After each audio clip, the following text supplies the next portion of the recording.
యేసుక్రీస్తు పేరిట అందరికీ శుభాభివందనాలు తెలియపరుస్తున్నాను. మరొక వీడియో దేవుని ప్రవక్తగా ప్రపంచానికి వీడియో నేను పరిచయం చేయబోతున్నాను. ఈ వీడియో పేరు ముఖ్య ఉద్దేశం ఏమిటంటే మరి టిబెట్ దేశానికి దేవుని తీర్పు వచ్చి ఉన్నది. ఇది జరగబోయే ప్రవచనం కాబట్టి మరి టిబెట్ అనే దేశానికి దేవుని తీర్పు వచ్చి ఉన్నది. మరి దీనికి జరగబోయే ప్రవచనం కాబట్టి నేను మోకాలు ప్రార్థన చేస్తున్నప్పుడు దేవుడు మరి 5లో టిబెట్ అనే దేశం కోసం కూడా దేవుడు ఇది 29వ దేశం దేవుని తీర్పు సందేశం కాబట్టి మరి దేశం మీద కూడా దేవుని తీర్పు వచ్చున్నది. కాబట్టి ఇక్కడ నేను గూగుల్లోకి వెళ్ళి కొన్ని విషయాలు నేను తెలుసుకున్నాను. గూగుల్లోకి వెళ్ళిన తర్వాత ప్రభా ఏంటి పరిస్థితి అన్నప్పుడు మరి టిబెట్ దేశము మరి శత్రువైన దేశం కదా, మరి శత్రువైన దేశం అయినప్పుడు ప్రభా మరి అక్కడ నీకు వ్యతిరేకమైన కార్యాలు ఏమైనా జరుగుతున్నాయా అని దేవుడితో ప్రేరేపణ చేసినప్పుడు పరిశుద్ధాత్మ ప్రేరేపణతో మాట్లాడేటప్పుడు అక్కడ నాకు కరెక్ట్గా మరి 5 పాయింట్లు దొరికినాయి. ఈ 5 పాయింట్లు ఏంటంటే మరి 1వ పాయింట్కి వస్తే 1వ పాయింట్ అధిక సంఖ్యకులు బౌద్ధ మతం. కొన్ని దేశాల్లోన బౌద్ధ మతం అంటే బుద్ధుడిని కొలిసే ఉన్నారు, చాలామంది బుద్ధుడిని కొలుస్తున్నారు. మరి అది కూడా దేవునికి వ్యతిరేకమైన కార్యము. రెండో చూస్తే దేవునికి వ్యతిరేకంగా జీవిస్తున్నారు. ఇది రెండో కార్యం ఏంటంటే దేవునికి వ్యతిరేకంగా జీవించినట్టే. మరి ఎందుకంటే బౌద్ధ మతము వాళ్ళ బౌద్ధ మతాన్ని వాళ్ళు ఎక్కువ శాతం బౌద్ధ మతాన్ని ఇక్కడ మరి చాలా దేశాల్లో కూడా బౌద్ధ మతమే బుద్ధుడిని నమ్ముకుంటున్నారు, బుద్ధుడిని ప్రేమిస్తున్నారు. బౌద్ధ మతం వాళ్ళు చాలామంది ఉండడం కూడా మనం గూగుల్లో చూస్తున్నాం, కొన్ని దేశాలు యూట్యూబ్లో కూడా మనం చూస్తున్నాం. కాబట్టి ఇక్కడ అధిక సంఖ్యకులు బౌద్ధ మతం వాళ్ళు కాబట్టి ఇది ఖచ్చితంగా 100% దేవునికి శత్రువైన దేశం. కాబట్టి ఇక్కడ చూస్తే 3వ పాయింట్కి వస్తే ప్రకృతిని వీళ్ళు ప్రేమిస్తున్నారండి. అంతే అందసందాలని ప్రేమిస్తున్నారు. ఈ టిబెట్ అనే దేశస్తులు అందసందాలను ప్రేమించడం, సముద్రాలను ప్రేమించడం, పర్వతాలను ప్రేమించడం, కానీ యేసు ప్రభువుని మాత్రం ప్రేమించడం మర్చిపోయారు.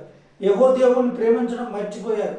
ఆయన క్రియలు చేసిన పనులు మర్చిపోయారు, ఆయన చేసిన మేలులు మర్చిపోయారు. కాబట్టి అందుకే దేవాది దేవుడిని యెహోవా ఆ దేశం మీదకి తీర్పు పంపించాడు. కాబట్టి ఈ టిబెట్ అనే దేశం కూడా ఆ తొందరలో నాశనమయ్యే అవకాశాలు ఉన్నాయని కూడా నేను దేవుని ప్రవక్తగా నేను తెలియపరుస్తున్నాను. 4వ నెంబర్ చూసినట్టు ప్రకృతి. వీళ్ళు ప్రకృతిని ఎక్కువగా ప్రేమిస్తారని చెప్పాను కదా. ఈ ఐదో చూస్తే మరి 1 2 3 4 5 1 2 3 4 5 ఇక్కడ 4వ నెంబర్లో ఏముందంటే 3వ నెంబర్లో ఏముంది గోల్డెన్ టెంపుల్ అట.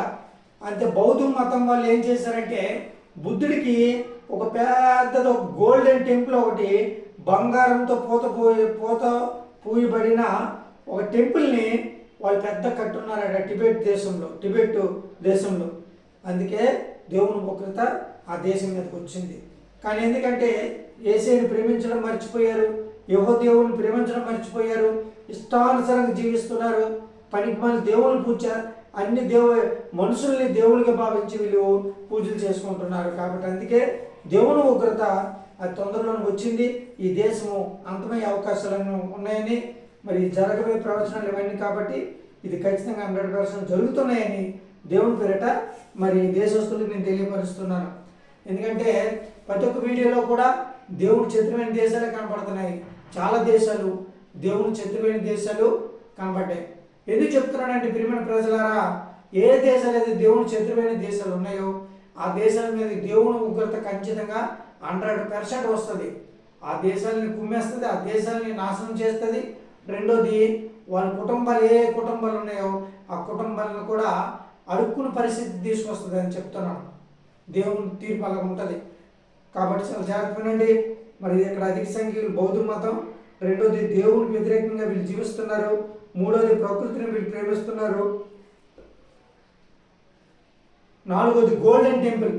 అంటే బౌద్ధ మతాన్ని బుద్ధుడిని ఒక పెద్ద టెంపుల్ కట్టారు. గూగుల్లో చూశాను.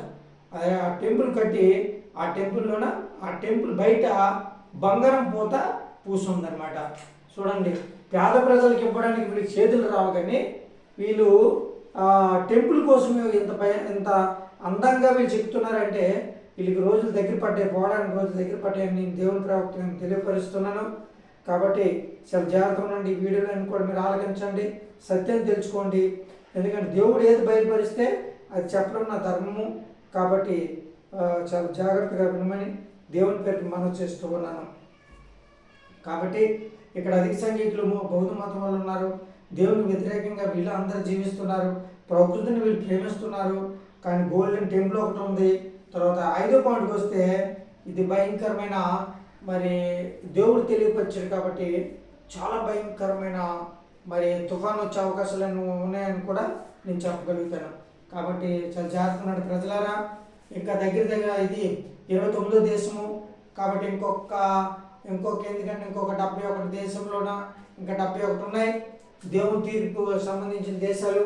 కాబట్టి ముందుగానే మీరు దేవుని నమ్ముకోండి, ప్రార్థన చేసుకోండి, యేసే నమ్ముకోండి, ప్రార్థన చేసుకోండి, మీ ప్రాణాలు మీరు కాపాడుకోండి.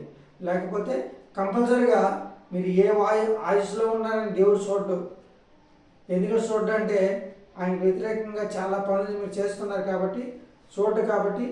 కాబట్టి దేవుడు ప్రేరేపించిన విషయాలు మీకు నేను తెలియపరుస్తున్నాను. కాబట్టి చాలా జాగ్రత్తగా ఉండి మరి దేవుడు తెలియపరిచిన కొన్ని విషయాలు బట్టి మీరు దేవుని నమ్ముకోండి, ప్రార్థన చేసుకుని మంచిగా దేవుళ్ళు ఎదగాలని నేను దేవుని పేరు మనవి చేస్తున్నాను. కాబట్టి చాలా జాగ్రత్తగానండి. మరి టిబెట్ అనే దేశం మీద దేవుని తీర్పు వచ్చున్నది. ఇది జరగబోయే ప్రవచనం. కాబట్టి ఇది 100% జరుగుతుంది. కాబట్టి చాలా జాగ్రత్తగా మంచి ప్రార్థన చేసుకుంటారని దేవుని పేరు మనవి చేస్తున్నాను. అందరికీ యేసు క్రీస్తు పేరిట వందనాలు తెలియపరుస్తున్నాను.